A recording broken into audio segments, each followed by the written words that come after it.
Sophia, I want to test something with you real quick. Sure, what are we doing? I'm going to say an incomplete sentence, and I want you to finish it without thinking. Ready? Okay, go. The dog ran across the... Yard. Perfect. Now this one. She picked up the phone and... Called him back. See? You finished those sentences instantly. You didn't think about grammar rules. I didn't even realize I was doing it. That's exactly my point. Your brain predicted what comes next without any conscious effort. That's actually really fascinating. How does it do that? That's what today's episode is all about. Your brain has a built-in grammar system. Wait, seriously? We don't have to learn grammar from scratch? Not exactly. Your brain already has frameworks for organizing sentences. We just need to activate them. That explains so much. Students always ask me, why does grammar feel so hard? And the answer is, they're fighting their own brain. Exactly. Today, we're showing listeners how their brain naturally organizes English. I love this topic. It's going to make grammar so much less scary. Let's dive in. So, first question, why does memorizing grammar rules often fail? Great question. Memorizing rules fails because that's not how your brain actually learns language. How does the brain learn language then? Through patterns and exposure, not through rules. Can you explain what you mean? Sure, think about babies learning their first language. Does anyone teach them grammar rules? No, they just listen and start talking. Exactly. They absorb patterns from the conversations around them. They never open a textbook. And they become fluent. Perfectly fluent, which proves that your brain is designed to learn language intuitively. So what's the problem with textbook rules? Rules are too conscious. They slow you down. When you're thinking, okay, this needs present perfect because the action started in the past, you're too slow for real conversation. Your brain can't process all those rules in real time? Not even close. Native speakers don't think about rules. They just feel what sounds right.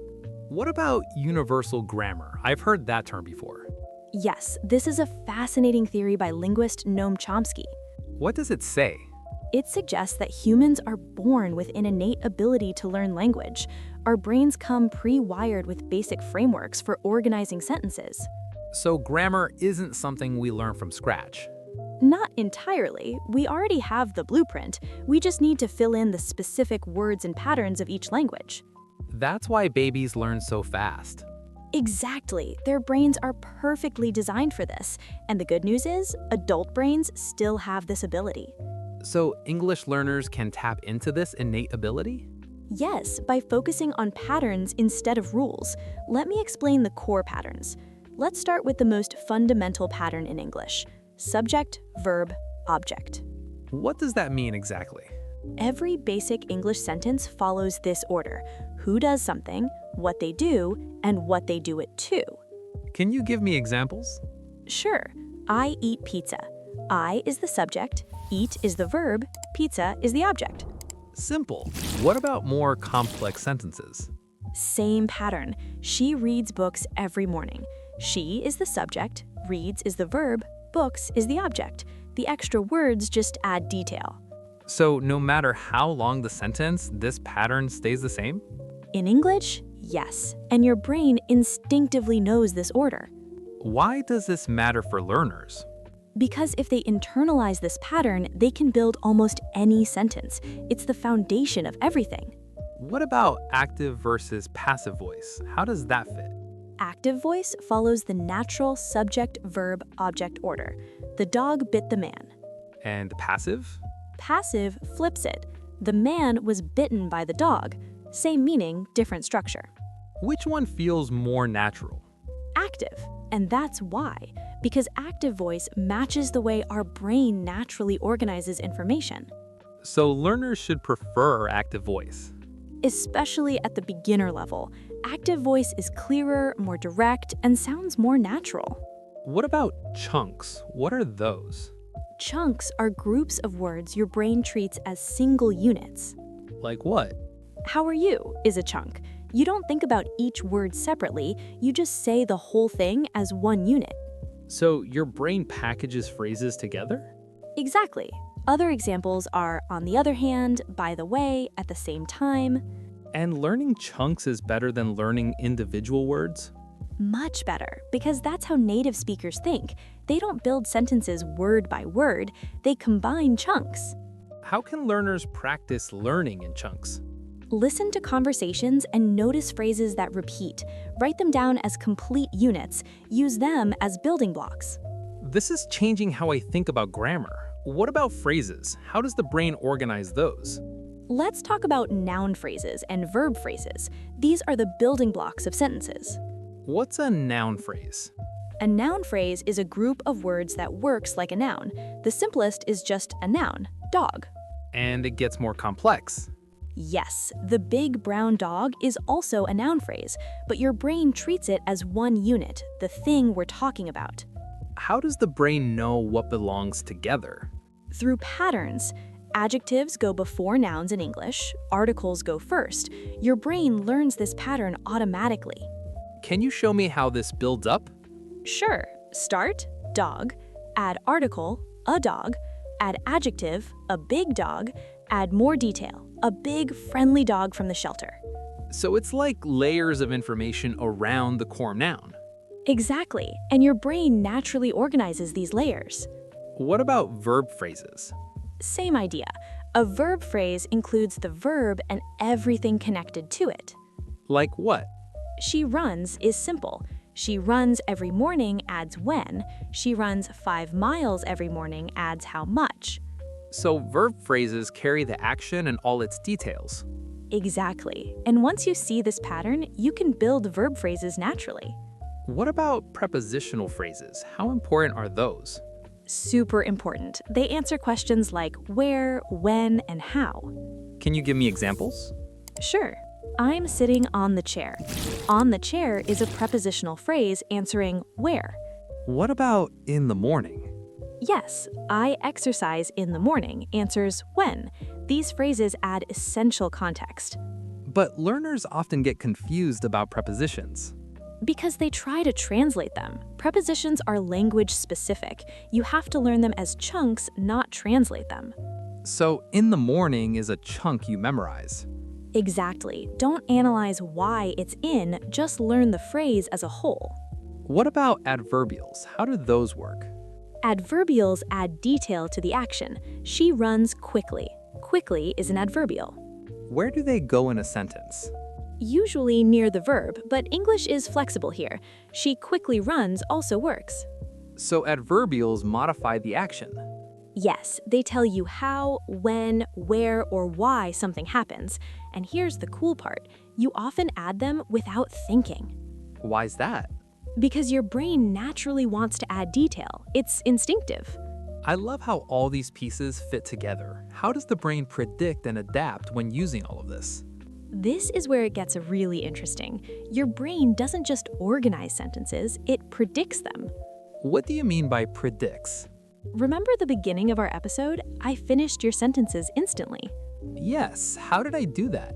Your brain constantly predicts what comes next based on patterns it's learned. So it's like autocomplete on your phone. Perfect analogy, but way more sophisticated. Your brain considers context, meaning, grammar, and common usage all at once. Why is prediction important for language learning? Because it means your brain is actively engaged while listening. You're not passive, you're predicting. And when your prediction is wrong? Your brain updates. It learns from the surprise. That's actually how you learn new patterns. What about context? How does that affect grammar? Context can override strict grammar rules. Sometimes incorrect grammar makes perfect sense in context. Can you give me an example? Sure. Who did you give the book to? Technically, ending a sentence with a preposition is wrong in formal grammar. But Americans say it all the time. Because context and naturalness override the rule, your brain knows this sounds right. What's syntactic priming? I've never heard that term. Syntactic priming is when you tend to copy sentence structures you just heard.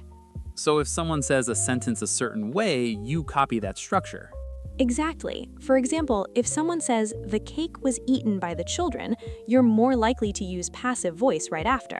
Why does this happen? Your brain activates certain patterns and they stay active for a while. It's like warming up a mental pathway. How can learners use this to their advantage? Listen to good English speakers. Their patterns will naturally transfer to your speech through priming. So high-quality input creates high-quality output. Exactly. This is why shadowing and listening to native speakers is so powerful. All right, let's give people practical ways to use all of this. Let me share actionable strategies based on everything we just discussed. What's the first strategy? Stop studying grammar rules and start studying patterns. When you see a sentence, don't analyze why, just notice how. So how does that look in practice? When you read, "I haven't seen her in years," don't think present perfect because unspecified past action. Just feel this phrase means a long time has passed. So associate the pattern with meaning, not rules. Exactly. Your brain learns better through meaning than through grammar labels. What's the second strategy? Prioritize input. Read and listen to tons of English. Why does input matter so much? Because your brain learns grammar subconsciously through exposure. Every sentence you hear trains your brain's pattern recognition. So passive listening actually teaches grammar? Yes, but active listening is even better. Pay attention to how sentences are structured. What's the third strategy? Practice chunking. Instead of memorizing individual words, memorize phrases. How do they find good chunks to learn? Notice phrases that come up repeatedly in conversations in media. By the way, on the other hand, I used to. These are high-frequency chunks. What's the fourth strategy? Embrace mistakes as learning signals. When you make a grammar error, your brain is showing you where it needs more practice. How should they respond to mistakes? Note the mistake, find the correct pattern, and practice that specific chunk until it feels natural. What's the fifth and final strategy? Trust your intuition. If a sentence feels wrong, it probably is. If it feels right, trust that feeling. But what if their intuition is wrong? It gets better with exposure. The more English you consume, the better your grammar intuition becomes. So it's a cycle of listening, feeling, and improving? Exactly. Your brain is already wired for this. You just need to feed it good English input. This is such a different way to think about grammar. Let's recap. Perfect. Let's summarize how your brain organizes English. What's the core insight? Your brain is already wired to learn language. You don't need to memorize rules, you need to recognize and internalize patterns. What's the most fundamental pattern? Subject-Verb-Object. This is the backbone of English sentences. What are chunks? Groups of words your brain treats as single units. Learn phrases, not just individual words. How does prediction work? Your brain constantly predicts what comes next. When predictions are wrong, you learn. This is how pattern recognition improves. What role does context play? Context can override strict rules. Natural-sounding English matters more than textbook perfection. What are the 5 practical strategies? Study patterns, not rules. Prioritize input. Practice chunking. Embrace mistakes as signals. And trust your grammar intuition. Perfect. Now here's the challenge for everyone. What's the challenge? Today, listen to one English conversation, a podcast, a show, anything, and focus only on the sentence structures. Don't worry about understanding every word. Just notice how sentences are built. Notice the subject-verb-object pattern. Notice the chunks. Notice how sentences connect. Then write down 3 sentences you heard that sounded natural. And try to copy those sentence structures in your own practice. Come back to the comments and tell us, what patterns did you notice? We want to hear what your brain picked up. Remember, your brain is already doing this work. You just need to pay attention. All right, let's wrap up. What a mind-blowing episode. Grammar is so much less scary now. Right? We completely changed the way people think about grammar. It's not about memorizing rules. It's about recognizing patterns your brain already understands. Subject-verb-object is your foundation. Chunks make you sound natural, and your brain is constantly predicting and learning. The key takeaway? Stop fighting your brain and work with it. Feed it good input, trust your intuition, and let patterns do the heavy lifting. Grammar becomes automatic when you stop overthinking it. Just like how you finished my sentences at the beginning without any effort. Ha, exactly. That's your brain's natural power. Next week, we're doing something really exciting. We're wrapping up this incredible series. Stay tuned, we have something special planned. Until then, listen with awareness. Notice those patterns. Your brain is smarter than you think. Thanks for listening to Easy English Conversation. See you next time. Bye, everyone.